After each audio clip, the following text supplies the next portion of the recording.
Lucky Lefty Podcast, Honora Boys. We are in the building. Brought to you by Honora Whiskey, honorawhiskey.com. It is that premium American whiskey. We're also courtesy of Bleav Network. You need to go tap in on the audio side. We keep building up everybody. We appreciate you, LL Nation, Notre Dame fans. Go over each and every day audio edibles on Apple Podcasts and Spotify, courtesy of Bleav Network. And we are brought to you by and presented by FanDuel. You know, it's a big matchup in NFL tonight. I can almost tell you, I don't even have to ask him. I know he's going with Jaden Daniels. I know he is. He's going with Jaden Daniels over Jordan Love. But you know what? It's something about Micah Parsons and what he brings to a defense that was already ranked 5th last year in the NFL. Now they get a piece like that. Lambeau Field, Rookie of the Year. Defensive player, man, matchup right now. Notre Dame 6.5-point favorites on Saturday night. All of the action, FanDuel.com or download the FanDuel app. And after Notre Dame wins on Saturday night and you sip on some Honora, make sure you do it responsibly. Let's get it, left.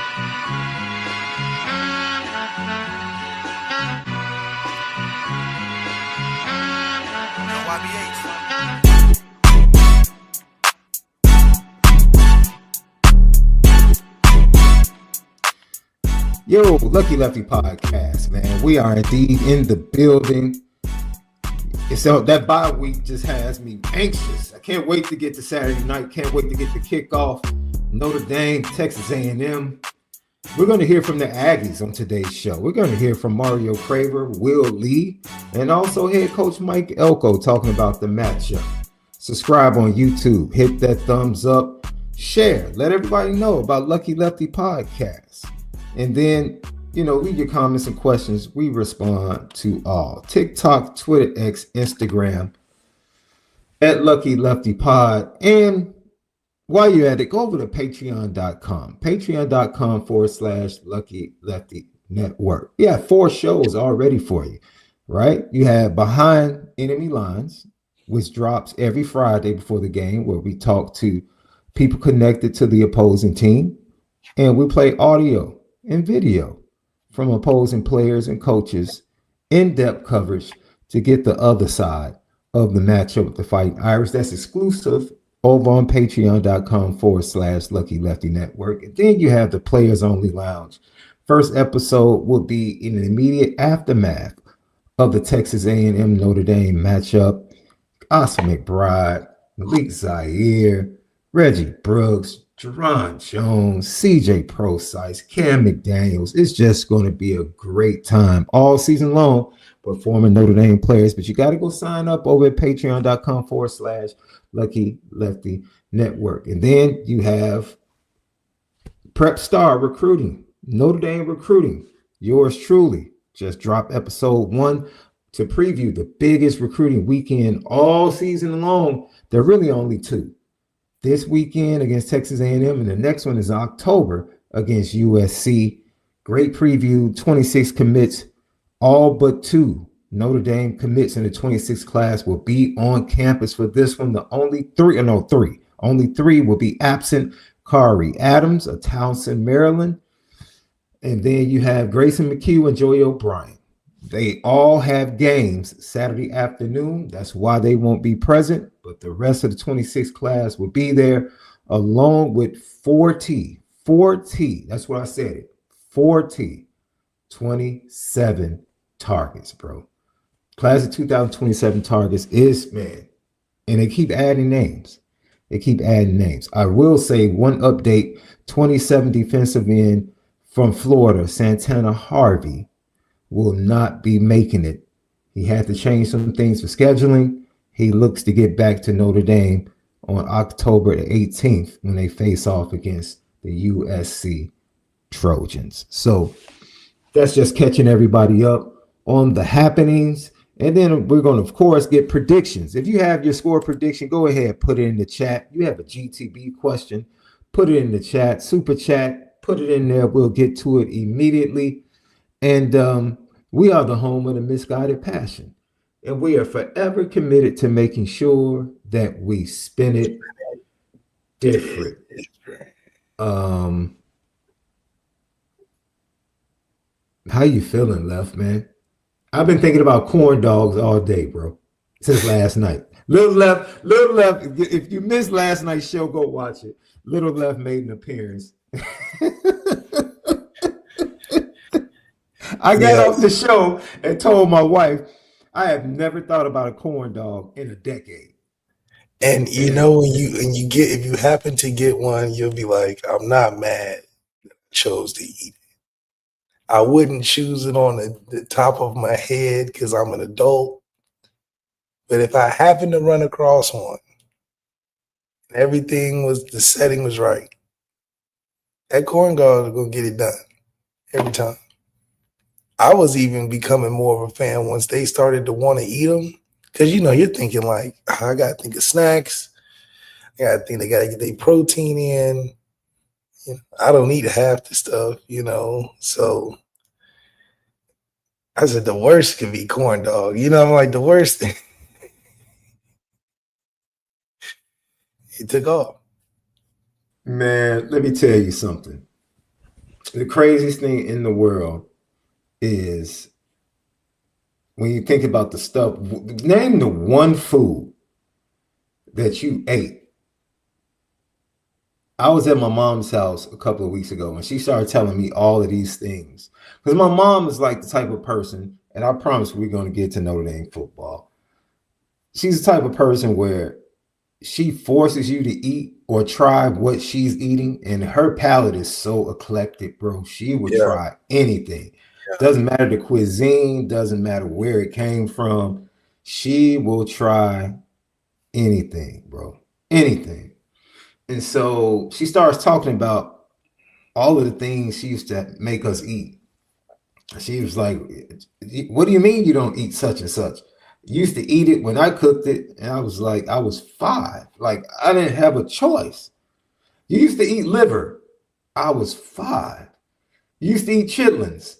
I was 7. I didn't know what I was eating. I was just eating what was placed in front of me. And then when I figured out what the heck was going on, I'm like, nah, I'm not eating that anymore. Liver is disgusting. It's absolutely disgusting. I'm sorry. Some people love it. That's a survival food. Chicken gizzards are disgusting. Chitterlings are disgusting. And I'm not mad at people that eat them. I'm not mad at all. Now, something that I never ate as a kid that I have fallen in love with? What?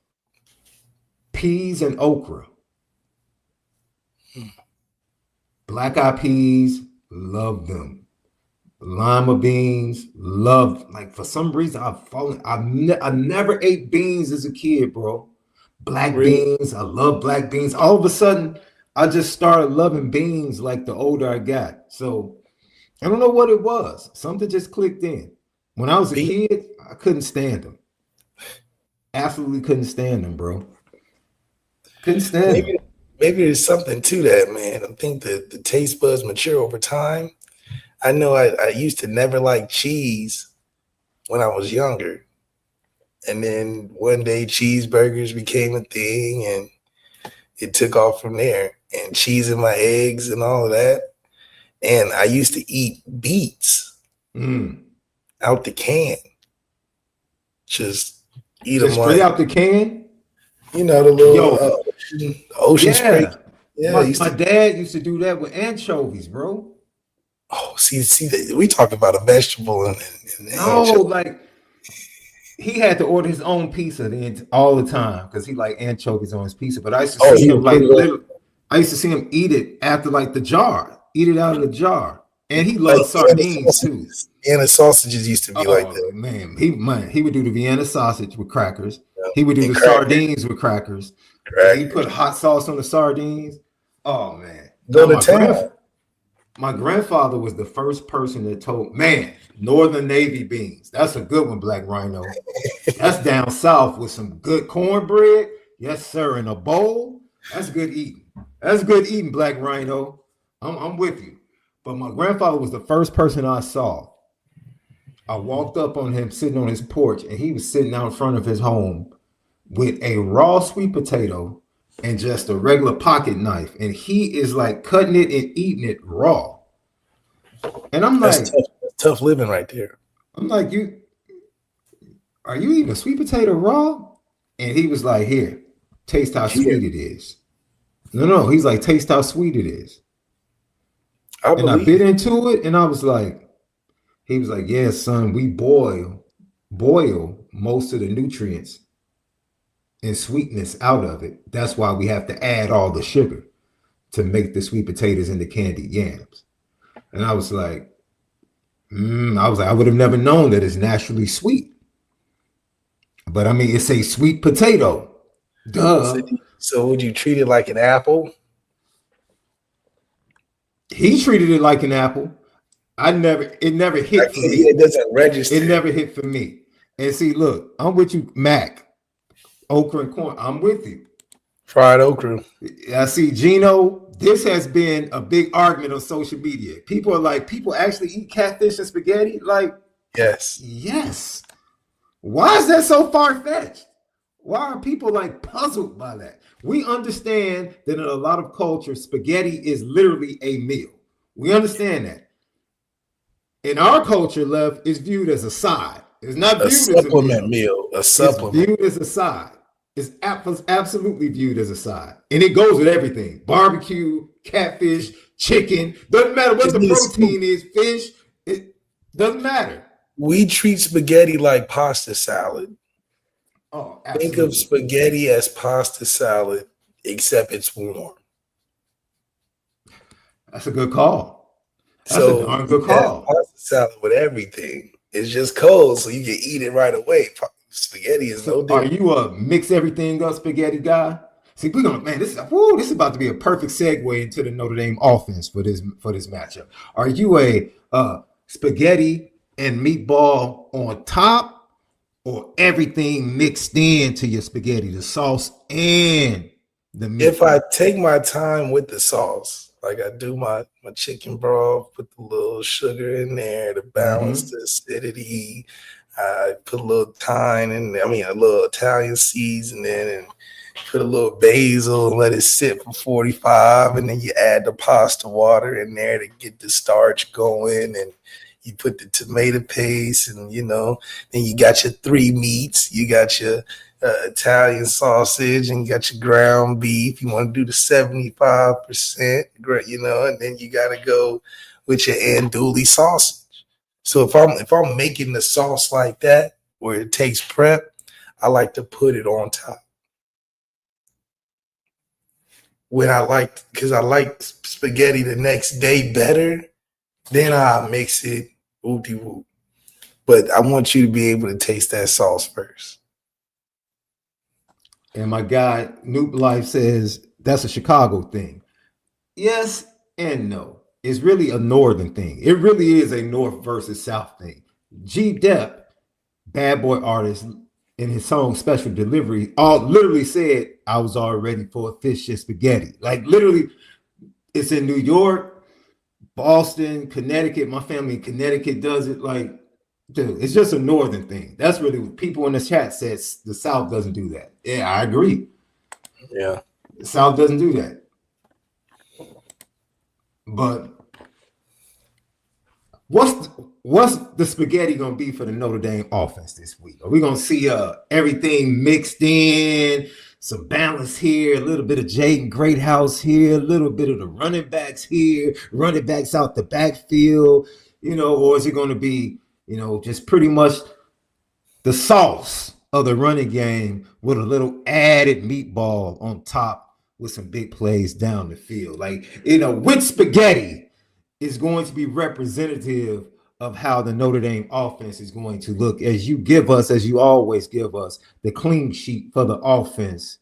What's going to be the script to start the game? Which spaghetti is going to be? I'm a mix-in spaghetti guy myself. Get some stewed tomatoes in there, some sun-dried tomatoes if you like those. But go ahead, Left. We have to be the spaghetti the next day type of team. meaning we have already set all ingredients in. We are cooked. We are made, ready to go. To the point where we had a bye week to sit and think about it for a little bit, just to perfect this spaghetti that we were making during this bye week. So why we need to be the spaghetti mixed in the day after is because the day after it understands each other. The ingredients get to set in and get chilled overnight, get a chance to get familiar with each other where everybody is being engaged. Because what do we know about spaghetti the next day? When you get home from school, you are dying of hunger. It's a phenomenon. I don't know why it happens. You are just needing that hearty meal. And what's the first thing you do? Oh, I know I got that spaghetti in the fridge. You run to it, you said it's already made. I just got to put it in the microwave with urgency. I have to start fast because it only take a minute and a half to warm up before it's ready to prepare. That's the type of energy we need to be. The cold spaghetti the next day, because it don't take long to warm up. It can get the job done till dinner. It can hold you over because mom got to get off work. You got to let the chicken breast get out the freezer. So in the meantime, between time, you need that cold spaghetti to do it right. Because guess what? Then you got the Ritz crackers. Because then this is how you dress up the next cold day spaghetti. You get the Ritz crackers. Then you get the little ranch with the side salad. You get the cheese and you start grating the cheese. You grate the cheese. So we're going to need a little bit of the pass game we haven't seen. Right? Right, we gotta need a little bit of the crackers, so we need a little bit of the little O-line to be a little stiffer up in the front. The D-line to activate. Now you're building the cold spaghetti meal the next day. You don't have the catfish, but you can warm up something else. You can add a little bacon bits to your salad. You can get you a nice fresca. You can do other things to be able to build on what is already made. It needs to be a full meal. So it's already mixed. So we need to see Jeremiah Love.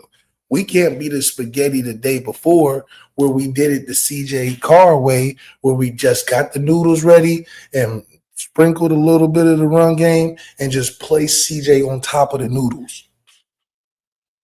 The Miami game, we just placed CJ on top of the noodles being the offensive line, these RPOs, and then we just sprinkled a little bit of the running backs and we rushed the meal. Let the ingredients sink in. We had a bye week. We was moving fast. We just threw the spaghetti to the back of the fridge because we wanted to do other things on a Tuesday.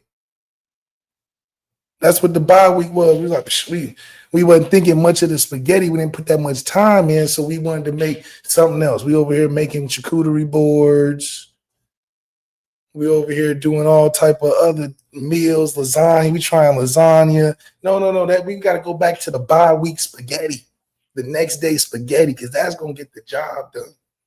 Because now that's ready. It's ready. It's mixed together. You're going to add a little cheese, some Jaden Greyhouse, Malachi Fields. You're going to put a little salt and pepper on there just to spice it up again.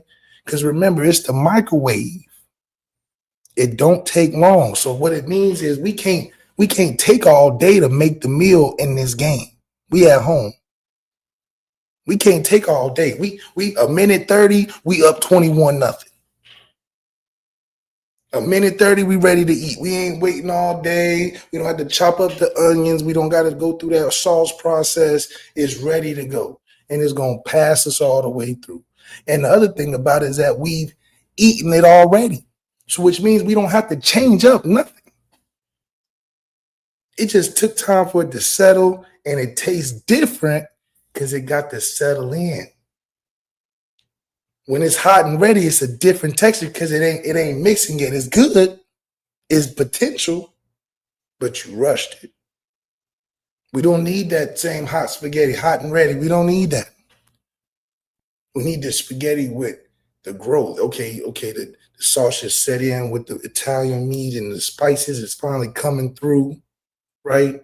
We see a little bit more. So now the same product presented in a better way. We don't got to reinvent the wheel. We don't got to reinvent the spaghetti because it's already in there. We don't got to look anywhere else in the refrigerator. I don't want a turkey sandwich. Don't come out of the bye week and deliver a turkey sandwich because it's not going to be enough. Give me the cold, hearty spaghetti that I know what I'm getting, that I know is going to look better as time goes on. And I don't want to spoil it by trying to make a turkey sandwich. Don't make a turkey sandwich. Keep me with the cold spaghetti. We're going to be all right. Because if we try to take all day to make a new meal, because you know pizza rolls are good too. But I like my pizza rolls in the oven. Take 15 minutes to get done. Got to wait for it to defrost a little bit. Got to wait for the preheated oven because you don't want to put them in there cold. And now we look up, it's fourth quarter, we in the game. I don't want it to be a game in the fourth quarter. Because by the time you get your pizza rolls ready, guess what? I'm on my second bowl of cold spaghetti, thinking about when that ice cream truck gonna roll around. Because I'm done. I'm good. I'm thinking about sweets. By the time the fourth quarter comes, we should be thinking about sweets, not about what we gonna eat to get through the night. Cold spaghetti gonna get us through the night. We think about what's gonna taste sweet before I go to bed. A nice victory. A nice victory. Don't take all day with the meal in this one. Because what we had in Miami wasn't bad. We just didn't let it settle in. We were just like, oh, let's put it together. It's for what? You know what Miami felt like? Have you ever, because I don't know, have you ever been invited to somebody's house for a cookout or dinner? And Okay. man, what time should I get there? And man, be here by 3. And you get there at 3 and the uncle's still out back just starting to put food on the grill, and you're like, fam. And grandma's still like cutting up the potatoes for the potato salad. And you're like, okay, at what time are we going to eat? Like, I came here to eat. That's how I felt watching that Miami game early. I came here to feast. I done played enough hands of cards. Yeah. I done greeted everybody twice, dapped up everybody 3 times. Facts. I done sampled enough corn dogs. I done ate enough pigs in the blanket. I done sampled enough cheeses and all that. I want a meal. I don't want to be there at 4 o'clock. The game is at halftime, so I'm already mad. I want to walk in and see everybody else's plate like, oh, snap. Yeah, like, I'm missing out. Let me hurry up. What's that? Where'd you get that from? I don't want the cook to be sitting next to me watching the game, talking about, oh, I got to go get the thing out the freezer. Oh, I don't want to be putting my fork in the mac and cheese in post game when they talking about the game, because now I can't hear the post game over me eating. That's what I'm saying. Don't do that to me. That's what Miami was. I'm like, okay, we done got all dressed, everybody at the table. They like, dang, we have forgot the dang. Who didn't put the turkey on the turkey isn't done. And then you know what the worst thing, this has happened to me, Lev. I don't know if it happens to you. You go in a situation like that, and then you go off trying to find something to take your mind off the food. You start watching TV, and all of a sudden you hear your name. Hey, the food is ready. We're waiting on you to pray. Like, what are you talking about? I've been sitting here for 2 hours. Now you're trying to rush me to pray over the food? And then they get mad because I'm like, man, bless the food. I'm not about to go through this long, drawn-out prayer. Like, roll around the corner about 4 times. You like, right? You finally pull in. You like, is it time? Yeah, they like, dang, we been, the food gonna get cold. You like, oh, okay. Yeah, just hurry up. Like, 3 hours ago, when I'm about tipsy off of these beers and cigared out, conversation out, nothing to satisfy me. Because everything was, the thing about the game was in Miami is that we were presenting everything well. I was excited watching it, it was like so exciting. I was just waiting for the action to happen. I'm like, okay, you lead me on. Okay, that was a good drive. That was a good stop. Good drive. How we gonna respond? So that's why I Bleav this game. Hey, you know what the meal to go to is. What your mom always tell you? Mom, we ain't got nothing to eat. We got that spaghetti in there. Okay. Because the thing about the spaghetti is that even though you may not think much of it, you may have a lot of critiques and criticisms of it and what you could be eating better or a different option, but you eat that spaghetti and every time you're going to get the job. It's going to get the job. It's going to pull you through. It's going to hit the spot, pull you through whatever time you need until another thing happens. So that's what we need to be, because that's how we start the season. Oh, I think you're on mute.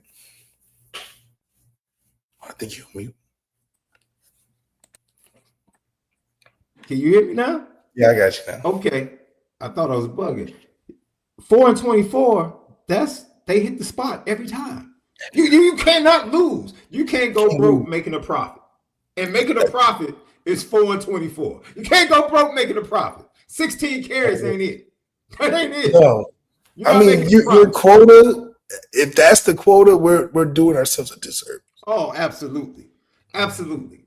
So like you said, man, that meal that's going to hit the spot as a Notre Dame fan and as the Notre Dame offense is handing the ball off to 4-24. Yeah, let CJ be the garlic bread. Everybody loves the garlic bread. That garlic bread, but the garlic bread is only as good as what it accompanies.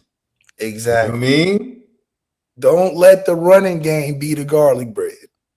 Because guess what? That's a good one, Lefty. That's a good one. That's a good one. It's not enough. It's a good one. Ain't enough bread to go around in the running game to make that the garlic bread. You made CJ the spaghetti and it just, okay, it was good, but it's a starter pack. Come on. It fed everybody. That's Chef Boyardee spaghetti.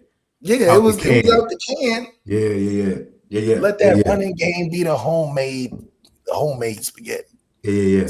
CJ garlic bread is going go crazy because you're gonna put the garlic butter on it. You're gonna sprinkle a little cheese. You're gonna put it's gonna smell the house up real good. You're gonna be like, oh, they cooking in here. All because the garlic bread. Yeah. But you know it only comes if the meal is next to it. The spaghetti going, oh, okay, cool. But that garlic bread gonna have you talking about it as, oh, this whole meal was good. Because that garlic bread on top of that, and you add the little drink, you good. So all this to say, I'm fine with what we have. Please don't make no Salisbury steak on Saturday. No TV dinner. Don't show up with no tacos, no chicken Alfredo, no fajitas. Give me that pasta, that spaghetti, but just show it to me in a different way. You can add a side salad and show me something different. That's cool. Double post. Ooh, nice. But don't change the meal. Then, Brock, don't think because you got the food stamps and the WIC card, you can just keep going back every day and just trying new stuff because it's free. Go the other direction, bro. Not because you have endless resources. Don't go to WIC food stamps. That's what I'm saying. You got endless resources with the WIC card. No, we have endless resources because it's wealth. We're wealthy, bro. We got a wealth of talent. You went totally in the other direction, bro. I mean, it's gonna keep coming in. It's gonna keep coming in. You know what though? As we get ready to hear from Marcus Shrimp too, I'm sorry, we spin it different, man. This is why I love this dude right here, man. Oh my God, Lucky Lefty podcast. You know, bread can save a bad meal though. You get the right bread. You go to Red Not seasoned right, but you sop it up with that garlic bread. Get the little garlic and the butter. The pesto thing. Yeah, it can save some meals. You know what I'm Olive saying? Garden survived a long time off the breadsticks. Olive Garden is horrible. The breadsticks make it. I'm gonna keep it. Let's keep it a buck. Red Lobster's Wait, horrible. hold on. Olive The Garden is garlic, horrible though. the biscuits, the Oh, the biscuits cheddar save biscuits Red Lobster. before Yes, the revamp. The yes, cheddar biscuits yes, carried the franchise. yes, yes. The bread can save you. That's what I'm saying. The Outback. bread can save Oh, you. no, sorry. Texas Roadhouse. Are you kidding me? Yes, People go for yes. the bread, For the honey bread. butter, When you have questionable food, the bread honey can cinnamon save butter. your franchise. Oh, absolutely, absolutely, absolutely, absolutely. That's why I'm like, CJ can be the bread. That's fine. It goes a long way. It can make up for a lot of mistakes that the meal didn't have. But you cannot eat off of bread alone. Is that the scripture? Oh no, you can't. Man, you're talking about Jesus' response to the devil when Satan, when he was being tempted in the mount. Yes, man should not live by bread alone, but by every So word yeah, we that can't proceeds live out off the of the mouth of garlic God. bread Yes, yes, forever. yes. Yeah, that cat left every now and then. Will throw you the scripture. I know, you know. That was my 2 cents. Grandma took him to church. Continue to pray for love. Continue to pray for him, ladies and gents, because Grandma took him to church. It's deep down on the inside of him somewhere, and we unearthed it for him every now and then. It keeps coming up. Keep praying for him. Oh man, seriously. So yeah, we really enjoy what Marcus Freeman puts on this menu. But just don't become a new restaurant because of one bad review. You know, we don't gotta change and everything up for a bad review. Now, we've been known to lay out exactly what everybody's thinking, and then we go out there and do something totally different. So I don't know if that's the way they get their kicks and their giggles, but it would be nice to feel like we're on the same accord, not because we want to be armchair quarterbacks, but because we feel like that's the logical thing to do. Seriously, I really believe the game plan I had for Miami, run. That's what, if you do the numbers right, that's 90% of the game plan. No, so it's 36. Yeah, 90% of the game plan. Run. A couple dinks and dunks, couple screens, couple long balls. That's it. I'd rather us be like, dang, we ran the ball 30 times and lost to Miami, than say, dang, there was a lot of potential with CJ, but what else do we really have? What are we doing? What's our identity? We lost, the O-line's trash. Like, because think about it, the O-line would have been better off if we ran it 35 times, 30 times in the game. Nobody would be saying nothing about the offensive line if we ran it that many times, because then it would have been like, oh, okay, CJ will grow. He had a couple spots off of play action, dink or dunk, whatever. But that's because where do you go from that last game where everybody's like, well, CJ ain't the problem. CJ's the franchise. I mean, but what else? What are we trying to do with him? Is he going to have to win all these games moving forward? I hope not, just because he's young. But come on, man. We know what to do. All right, that's your clean sheet, man. Spaghetti style, fish and spaghetti style, right here only on Lucky Lefty Podcast. Oh man, I knew that was going to be great. I knew that was going to be great when we started the whole entire conversation off. This is a big. I think this is a big game for Mike Denbrock. I'm gonna be honest, man, because the offense outside of that first drive against Ohio State. Outside of that first drive against Ohio State, we haven't seen a consistent, consistent couple of drives, maybe. We haven't seen a couple of drives. I don't know. I mean, good plays, nothing put strung together. I mean, I'm watching these teams, put up 45 points. I'm like, who's their offense coordinator? What are they? I don't even see none of these players on potential draft boards or award lists. Like, who are these? They ain't putting up points. So I know it ain't impossible. We got better players. Yeah. I mean, I feel like we have a lot of talent. that needs to be used. A lot of talent that needs to be used a lot better.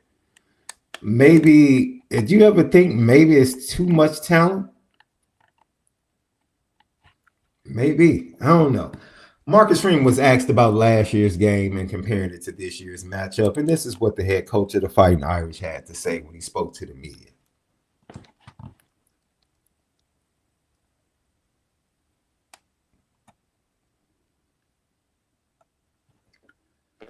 Different teams, different coordinators, different quarterbacks, but what can you learn about last year's game on the road at Texas A&M? What do you know about that program that can be beneficial this week?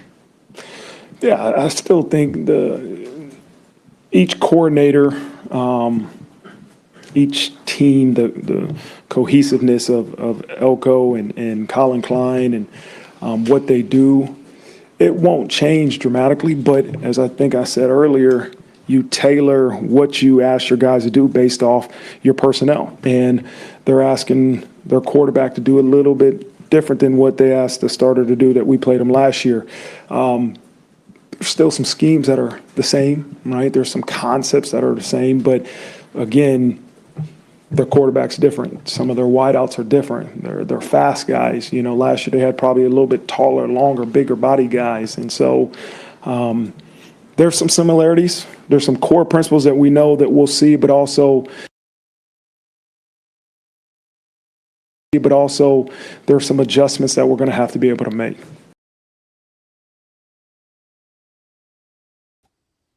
I think a main thing that you take away from this is that because we are coming off of such 2 great, maybe 3 great seasons defensively, it's more about the moments that we make in the parts of the game that matter, right? Like, can't come out of second half and give them a 7-minute type of drive that ends in a touchdown.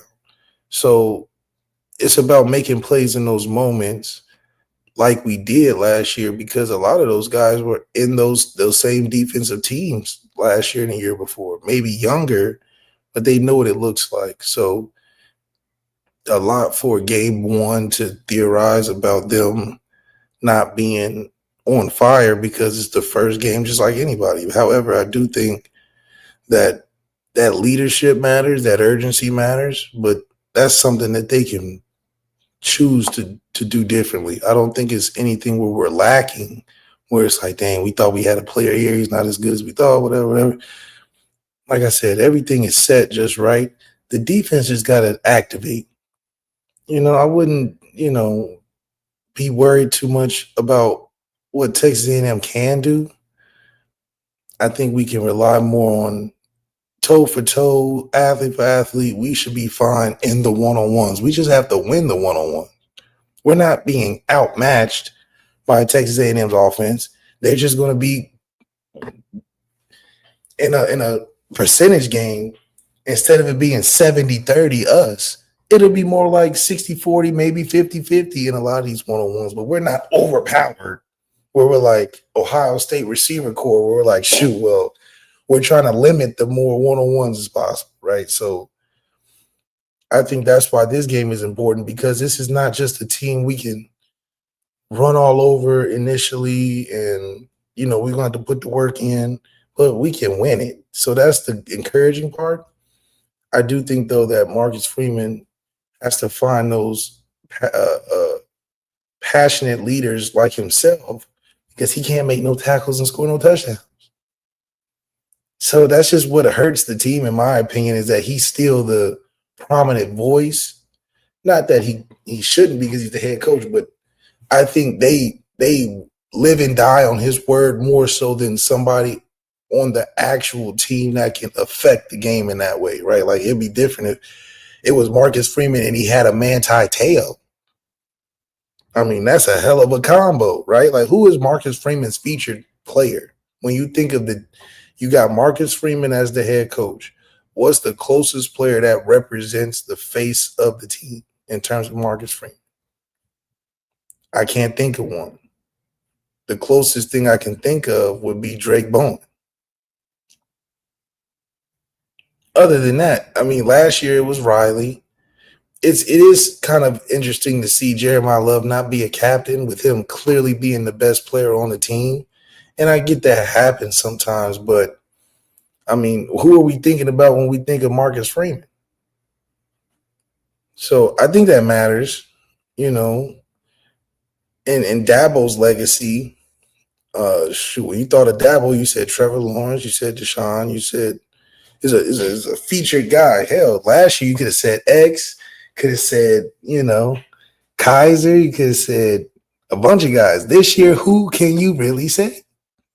Hell, you could even say Benjamin Morrison from the moral support that he was a leader when you think of Marcus Freeman. Right now, the captains, you don't tie to the head coach. I don't think of Emil Wagner. I don't think of Mario, what was it? Don Schuler when you think of Marcus Freeman. Not saying these guys aren't great leaders, but there's definitely a connection between a really good head coach and a featured player you can think of, right? I think, too, when Aldrich Estime was, quote-unquote, that featured player with Sam Hartman, that was the level that I thought the team was at, an Aldrich Estime level. We're really good. And then when, you know, Derrick Henry walks in the room, you're like, damn, okay, well, we're still really good, but that's Derrick Henry. You know, it's just a little difference. I thought we had great potential under Riley because that was the guy you thought of. What are we going to say for this year? And that's just the issue. Yeah, I agree with you, Lef. It's something that needs to come forward. Where is it going to come from? You know, it's very rare that teams bring back leadership because it's very hard to develop leadership in the sophomores and the juniors. But when you do have that, and you're able to bring it back, you're in a blessed situation. Notre Dame was in a blessed situation. Yeah, bringing Jack Kaiser back last year, that was just a blessed situation. X deciding to come back. Riley Mills. Situation. Getting Riley Mills, you're right. He decided to come back. I mean, that's a big piece. Even though Riley didn't play in the last game, his just influence on the D-line. In my opinion, I think missing him in that game, you missed some production. But it just shows that even when Fauski came back, it provided a leadership standpoint. And, you know, you're right. It's not like you can just leadership has to develop and grow, man. It kind of gotta happen naturally, kind of gotta happen internally. It kind of gotta get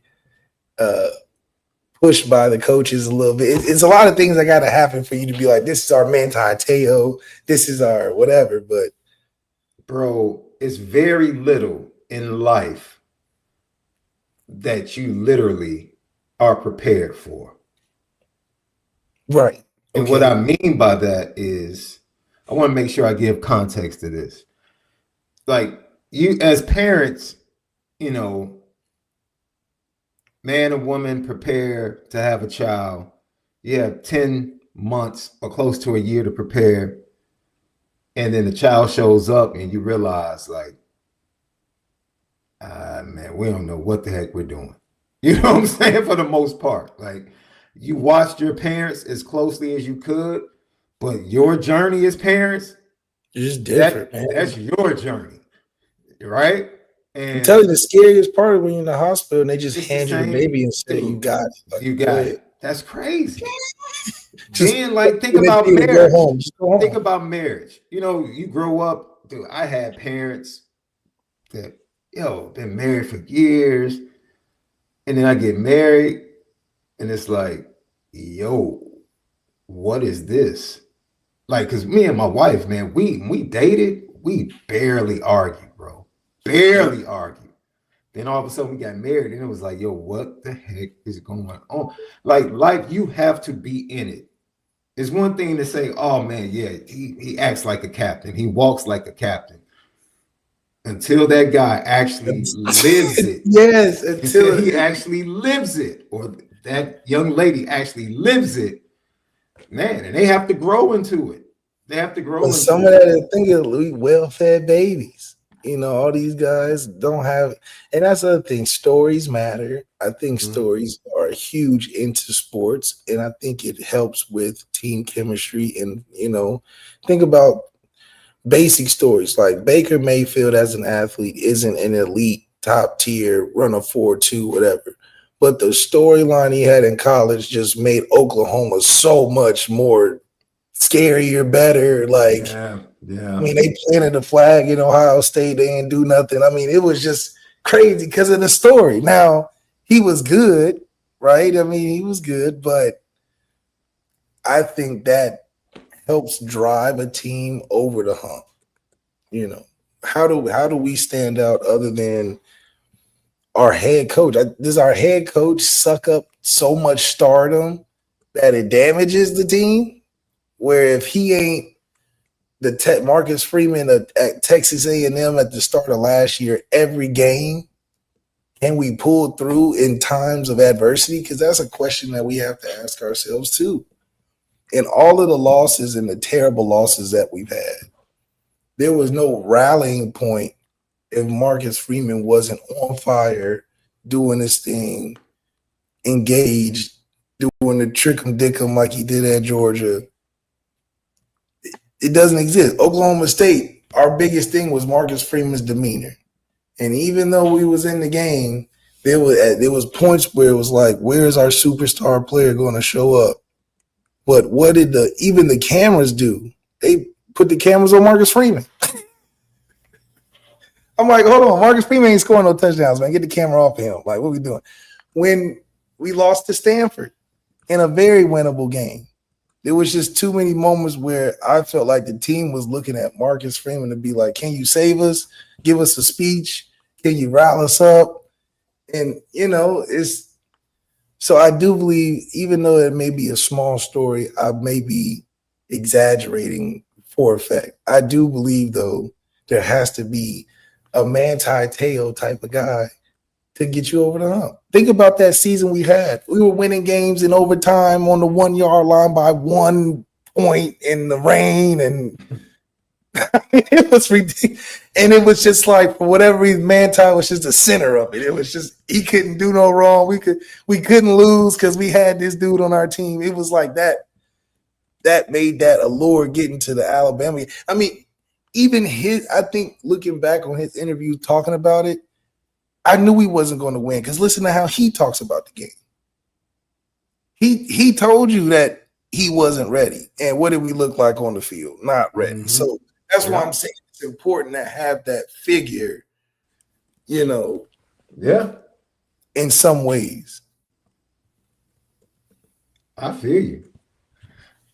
Lucky Lefty podcast. So go over to FanDuel right now. Notre Dame is a 6.5-point favorite. At home on Saturday night, kickoff 7:30 p.m. The over-under total still sits at 49.5. That information and much more.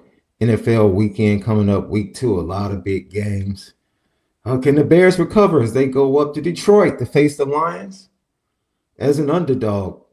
All of that information, all of those games are over at FanDuel, FanDuel.com. You can download the FanDuel app. What's your Bears doing this year? What do you mean? What's the over-under on the season? On the wins? Y'all can get 8 wins.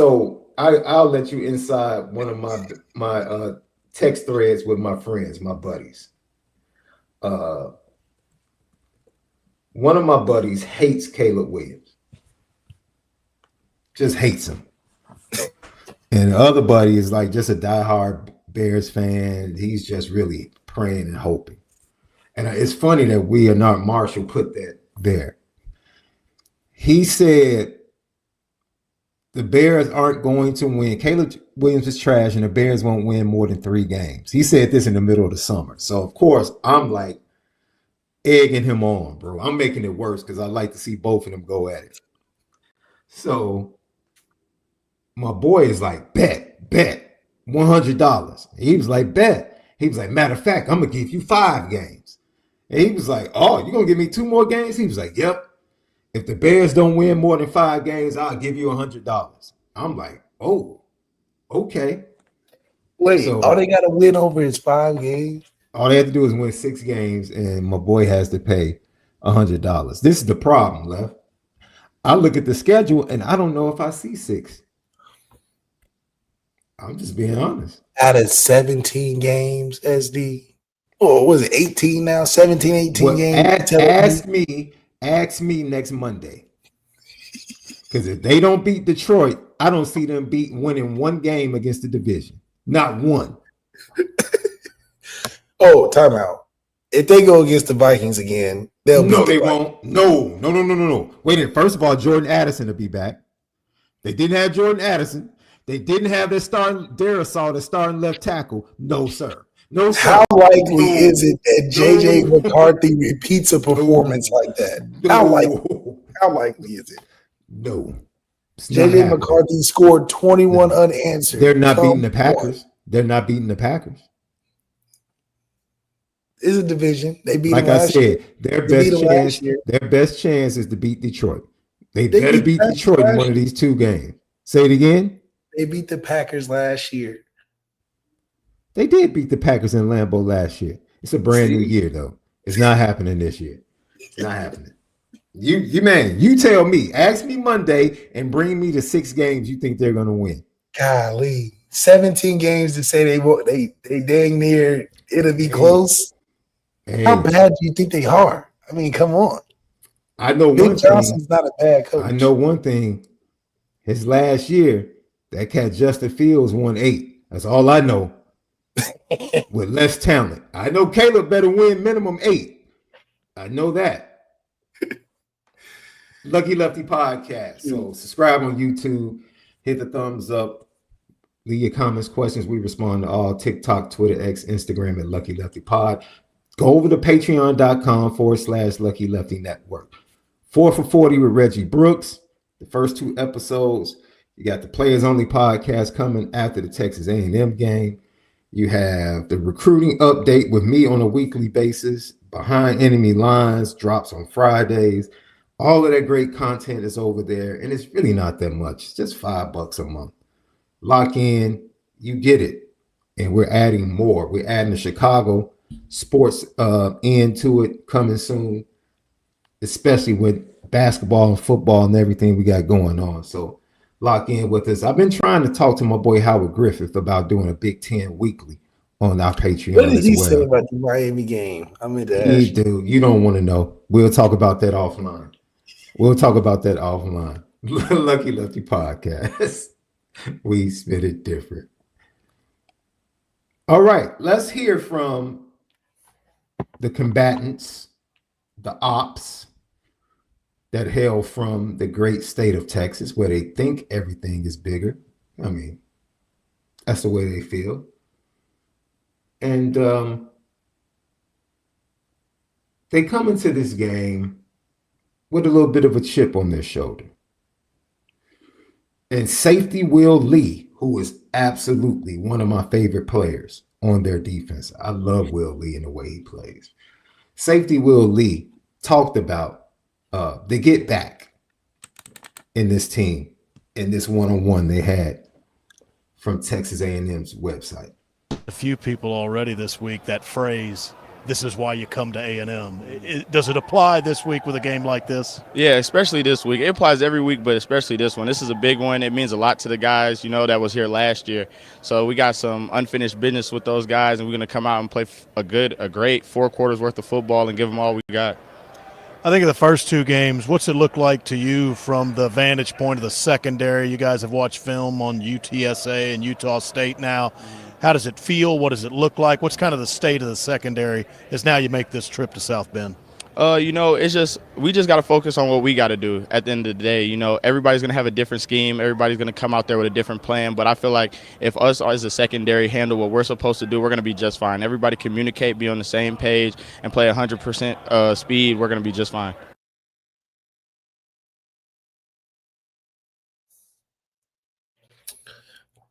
Well, I think that it's good that they're confident. Clearly, they're confident watching probably what they saw from Miami and the film, that they feel like there are probably some advantages. If their receiver core is similar in talent, they're like, okay, we got some openings, quote unquote. So it's good that they feel good about where they are. But at the end of the day, like he said in the very beginning, this is a big game to them. Obviously, we take every game as a, high stakes game because we're not in the conference and all of that. But once again, these are another team Super Bowl where they're going to be, 2 times better in their mind because of who we are. So we know how they're going to come. That's why I said this is the cold spaghetti game. This is not no time to just act as if they're going to be in shock and awe, because that's the thing. Now, mind you, let me preface this by saying we can drink in the stadium. So hopefully this is not the nicest place in America to play. Oh my goodness. I feel like we inspire teams to really want to beat us. So hopefully the drinking plays a factor. However, drink responsibly. At the same time, when they come in, this is not a game where we're waiting to see what they're bringing. No, we're not waiting to see what they're coming with. We're not waiting to see their best shot. We're not waiting to take a blow.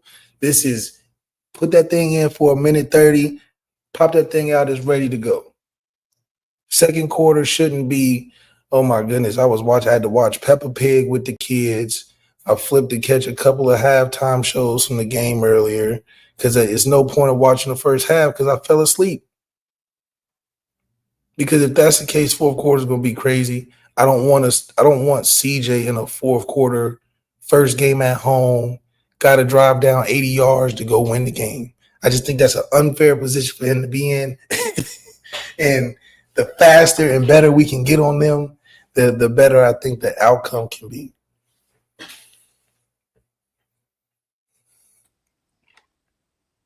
I like Will Lee, like you said, him just saying, like, if we do what we're supposed to do. Secondary, you say it all the time, Left. Their best players really are, and their leaders really are on the back end. You've been saying the same thing for Notre Dame. When are we going to get some guys up front? When are you going to get somebody in that D line? It's nice to have good safeties, good linebackers, good DBs, but when are you going to have some dogs that change the game in the trenches defensively? And so I think they've taken a step back. You heard Jordan Pugh, Texas A&M alum, talk about how they've struggled in the front seven to stop the run and big running plays the last 2 years. So, and even early on against Utah State and UTSA. So for me, Love, And also, I know this is going to be a better performance for our offensive line because, in my mind, I do believe we'll come out with the intention to run more because of Texas A&M, but also to show a little identity better for ourselves. So this should be a game where Jeremiah Love and Jadarian Price are more featured due to who we're playing, due to being at home. It would be a shame if we start our first game at home trying to have 30 attempts throwing the football. I just think for the first game at home, 30 attempts before the first half's over because we want to showcase CJ so bad. I just don't think it's necessary when you can run the ball. I mean, I be thinking our game plans are real basic and easy going into weeks because I'm like, look at what we can do. Even if that's not the best option, let people think about it. Let it wear on people first. Then we can think of a game plan after that. But if you can roll out there with a solid run game every week, that's a lot of the game plan for the opposite team that they have to prepare for. Yeah. Lucky Lefty podcast. So there's a trio of explosive wide receivers that transferred in. Terry Bussey actually was a recruit. He played sparingly in special teams last year in a couple of snaps in the game. Mario Craver, the sophomore receiver, transferred from Mississippi State. And then Casey Concepcion, Notre Dame fans are familiar with him. He made plays for North Carolina State when Notre Dame played them a couple of years ago. So they have a formidable trio of wide receivers with speed, explosiveness. And Mario Craver talked about the matchup and how he sees it, seeing that he wasn't part of last year's matchup. This is what he had to say when he spoke to the media down in College Station. It's our understanding that Notre Dame likes to play man coverage. So How do you feel about when you go against a team that is playing primarily man coverage? I think they have a great personnel. They have a great personnel to be able to play man coverage, and I just look at it as a challenge. How do you typically do when you go against teams that play man coverage? I tend to do pretty well, but that's something we'll see Saturday. Mario, I'm just curious to take us through kind of your journey coming here to A&M. What led you here, and kind of how that kind of unfolded last winter. Actually, I've been being recruited by Coach Wigg ever since I was in high school, and like we always had that connection. And just when I hit the portal from Mississippi State, he hit me up, and I just knew that was somebody I wanted to play for, and I made the decision to come here. Mario, you played 2 games here already, and both games you've gone over 100 yards receiving, and you've found the end zone. Just what does it mean for you to make that impact here early? It just shows all the work that I've been putting in these last 9 months here, and I'm going to try to keep that same pace. 13 receptions, 236 yards, and 3 touchdowns, 18.2 yards per reception from Mario Craver. That'll get it done. That will get it done. I don't care if you're at Texas A&M, Texas Valdosta, Texas State, Notre Dame. You put that up, you're getting it done. And Mario Craver, Casey Concepcion, and Terry Bussey. Something to think about on Saturday night for the Notre Dame defense.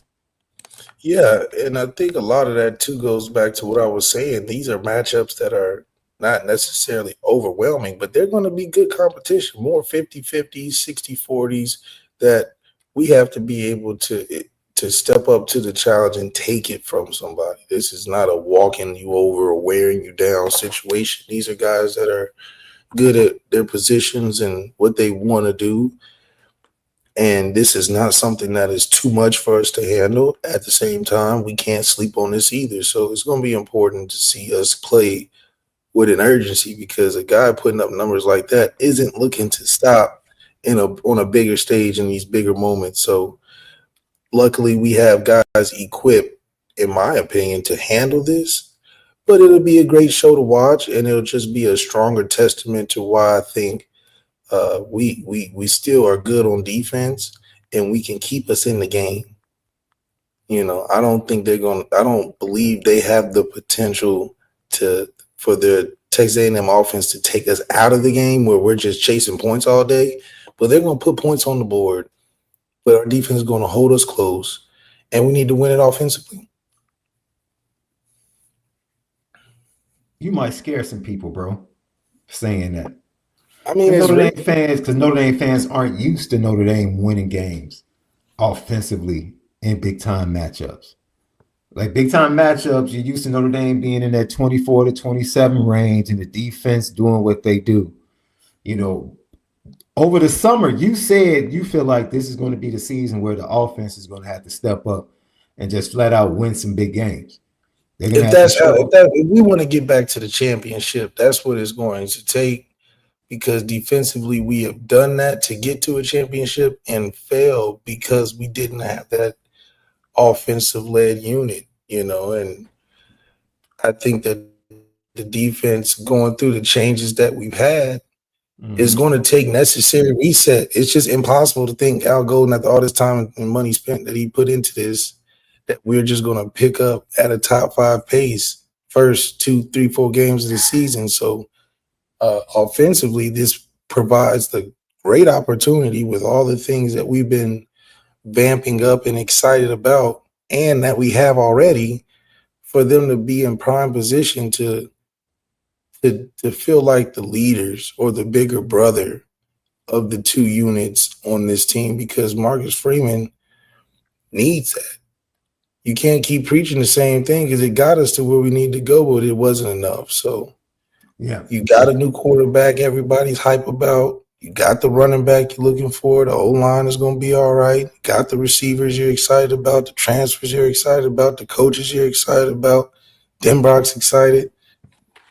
No, he's got Juwan Sider. I mean, what else are you looking for? What else are you looking for? So before we get to some quotes that Left can respond to from Marcus Freeman's teleconference with the media earlier today, Scrap Richardson, 25 recruit. He was a quarterback. They brought him in. They converted him into a wide receiver. He had a great spring, a great fall, really shined along with Elijah Burris in the midst, out of the incoming freshman in that particular room. And hopefully sometime in the season, whether it be on special teams or at the wide receiver position, we get to see him get some run. But they used him as the scout quarterback because he played quarterback in high school. He pretty much was Marcel Reed the last 2 weeks in practice. With that type of athleticism, a slender build, he gives them a similar look. And so hopefully that's something they can lean on. And hopefully the defense got a good look from Scrap Richardson over the last week and a half as they prepare for Texas A&M. Just a little tidbit. They asked about the recruiting weekend. Marcus Freeman said, our football program has put ourselves in a position where a lot of top recruits want to come see us play. The best recruiting we can do is put on a good performance. That right there, ladies and gentlemen, Marcus Freeman has figured it out from a recruiting standpoint. You can be personable. You can have charisma. You can talk about 40 to 40. You can sit down and have a conversation about NIL. The most effective tool that Notre Dame has had that has turned the eyes of top recruits in the 27 and the 28 classes and even the 26 class that they have sealed up right now is the fact that Notre Dame won games. The performance on the field, ladies and gentlemen, will dictate how great of a recruiting weekend this can be.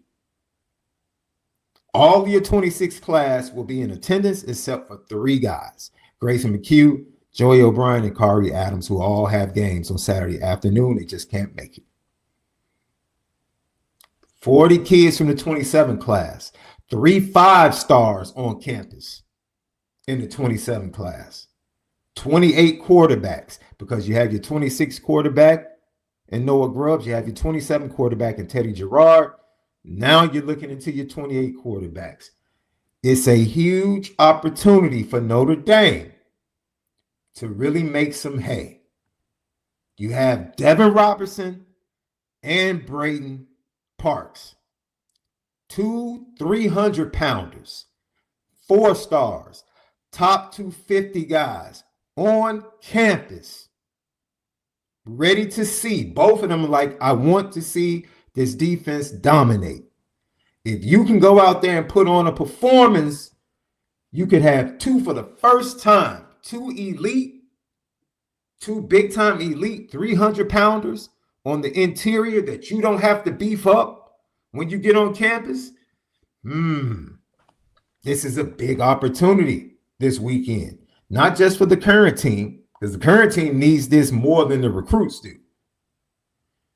But if Notre Dame can put forth the performance that we all want them to put forth, it's going to be a great weekend on and off the field.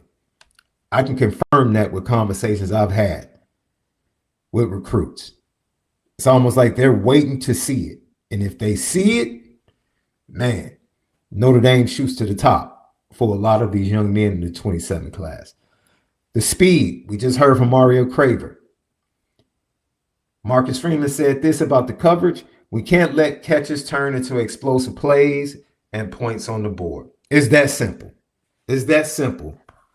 Marcus Freeman, he was very on point today. I loved what he said. Very on point. He knows what it is. Put forth a great performance for the recruits and just tackle and keep them in front of us. Give Marcel Reed the 3rd down and make him beat us throwing the ball. And then go do our thing on offense and let the crowd be the avalanche on the Aggies, who, by the way, are coming in their glacier white uniforms, all white with the white stripes and the red stripes on the pants with the curse of Aggies on the helmet. Okay. Getting all cute for it, huh? Getting cute for it. Okay. That's fine. Unfortunately, we're not going to wine and dine you. I don't know why you're getting all cute. You might get stood up. No, I'm just messing around. I actually love that combination. The helmet is dope too. The Aggies cursive helmet is pretty dope. I'll keep it a buck. Yeah, the Black Rhino, they're getting real fancy. Before we get out of here, let's hear from Mike Elko on his pretty dope. I wish Marcus Freeman had a local show, in a local restaurant each and every week. I think it would be well attended. Don't you guys think a local show by Marcus Freeman in South Bend would be well attended each and every week? I think it would be dope. But the Mike Elko show, this is what he had to say about Notre Dame and the matchup and everything in between. And then we'll let you guys go enjoy Thursday night football. You talked about your time there at Notre Dame. I've said this, and maybe I've said this to you as well. I think Kyle Field is one of those bucket list type college stadiums. The atmosphere. Is Notre Dame one of those as well? Yeah, I think maybe for a different kind of way, and that's not to say anything about the atmosphere, but like there's a history and tradition around it, and the game day walk in and around the pond that's in front of Touchdown Jesus, getting over to the grotto, just the feel of that stadium. And you as a college football fan my whole life, there's a certain level of history and tradition you feel when you walk around there. And so I think it's a really, really unique place, and it's going to be a great trip. We talk about this, that when you come to Texas A&M and you're going to play an SEC schedule, and as you say, here's what's in front of us, and that's an SEC championship, and that's college football playoff, and that's a championship, the national champion. Games like this as well for Notre Dame is why you come to a school like this if you're a player, correct? Yeah, for sure. I think and it's what you become accustomed to a little bit in our league, and it's not to disregard anything, but you play a lot of big road games. You play a lot of big games in this conference. We hosted College Game Day twice last year. We won 2 games against top 10 teams last year when College Game Day wasn't even involved. Like, that's what it means to play football at Texas A&M, and so this is obviously a big stage and a big opportunity, and our kids are really fired up for it and have a ton of respect for Coach Freeman and everything that they do at Notre Dame. But I said this to somebody earlier in the week, this is one of many, right? Yeah. This is not the only one on our schedule. And so, again, I think that's what makes this conference a little bit different. It doesn't give you any advantage in this game, but that you have, we've got probably 7 of these coming down the pipe. And so kids get excited for them, and it's a big part of what we do. Mike Elko, first of all, this is the 2nd year in a row you tried to downplay Notre Dame. And then stop capping. You don't have 7 of these coming down the pipe. Alabama ain't it no more. Oklahoma, quite not quite there. Texas, they stomped you out last year at your crib. Like, what do you stop lying? Even the SEC really try to pub up the SEC. You don't have 7 more of these coming down the pipe. Who? Missouri? I don't think you guys play Georgia. Auburn? What? 7 more of what? Please show me the other 7. Let me pull up the schedule real quick. Let me pull up this Auburn schedule. It's a Texas A&M schedule. Please enlighten me. Let's go to it, fans. Notre Dame. Then you play number 24 Auburn. All right, I'll be nice and give you Auburn. Mississippi State? No, sir. Florida? Nah. LSU? That's 2. That's 2 coming down the pipe. I'll give you that. Arkansas. We play Arkansas.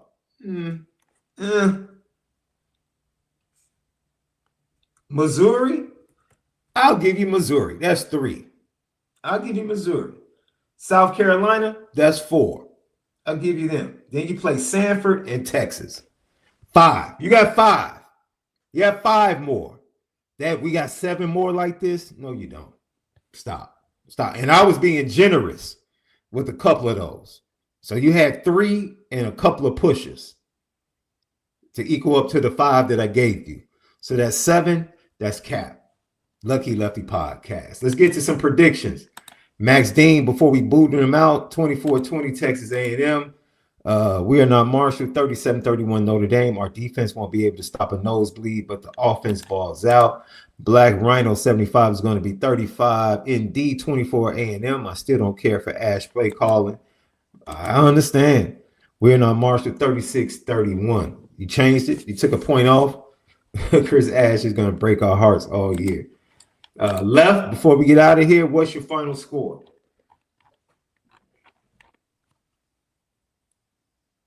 Left must be doing something. So I'll go ahead and get my final score. I'm going to go 31-23 Notre Dame. 31-23 Notre Dame. Notre Dame in the second half really starts to assert themselves and come away with the victory. 31-23 Notre Dame. All right. So Left has Notre Dame winning the game, but he does have Texas A&M putting up some points. I know that. So for Left, SD2 mics, enjoy Thursday night football. Don't forget, go to Patreon, tap in with us. Great content coming as the season goes on. Subscribe on YouTube, hit the thumbs up, and then go lock in on Apple Podcasts and Spotify for all of our great content from everywhere. The audio side, you get it over at Bleav Network, Apple Podcasts, Spotify. We are presented by FanDuel. Download the FanDuel app. Enjoy the rest of your evening and make sure you continue to spend it different.